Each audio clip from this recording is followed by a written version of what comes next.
I'm going to share what I found watching this DVD in the spirit about being on contract or being on covenant. Because it was revealed to me as I studied the word that, well, if we want to be on covenant and not contract, we want to be on the best covenant relationship there was. So as I went to the word and started looking for the tip-top covenant relationship, it took me to the beginning. In the beginning. ITB, in the beginning. The very first time that till death do you part was stated in the word was in the beginning. And the reason that so many Christian marriages have the same divorce rate as non-Christian marriages is because we have fallen for the okie doke, and we have fallen for all of these myths. There are a bunch of myths out here.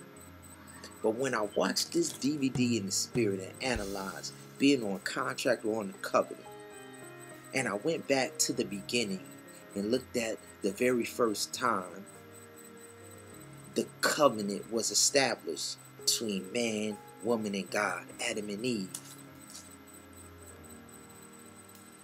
I saw a myth. A myth jumped out at me, and a myth was dispelled and corrected right before my eyes while watching this DVD in the spirit and studying to show myself approved, right? Here's the myth.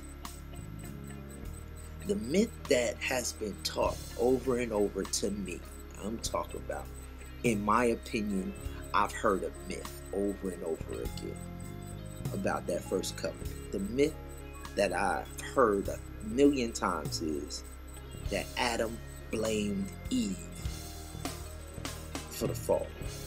He blamed Eve. When they were hiding in the cool of the day and the master came looking, Adam and Eve, where are you? Blah, blah, blah. Got to the bottom of everything and he asked Adam, what? So what happened? And when Adam said, this woman that you gave me the fruit and I did eat. It was always taught, in my opinion, to me. The myth that it was always taught was Adam was blaming Eve for the fall, for why he fell when he said, this woman that you gave me. But when I studied that, being on contract and covenant in the spirit,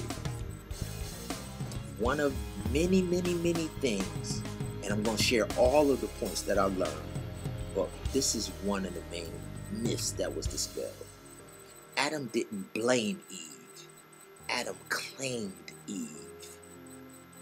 This woman that you gave me. He wasn't blaming Eve. He was claiming Eve.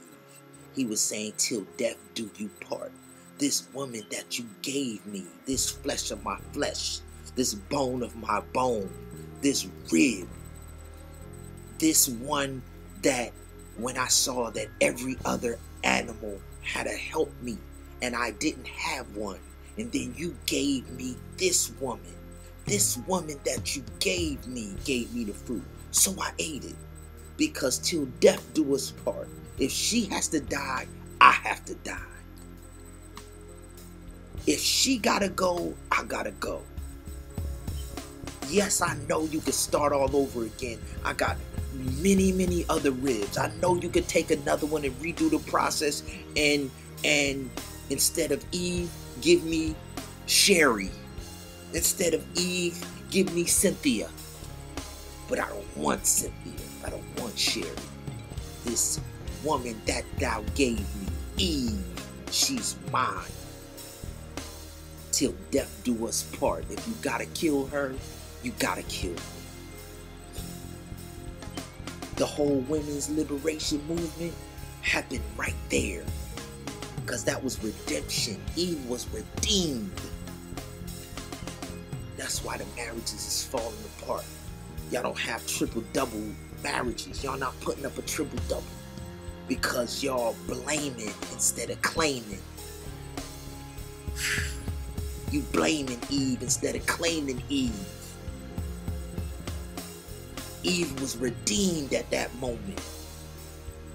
She was guilty as charged. And Adam covered her. He covered his rib.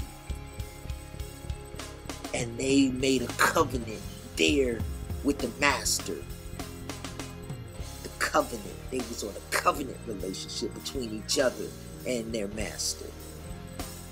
Then they sacrificed the lamb and taught their kids to do it. And they walked in that covenant. Y'all gotta get rid of these myths.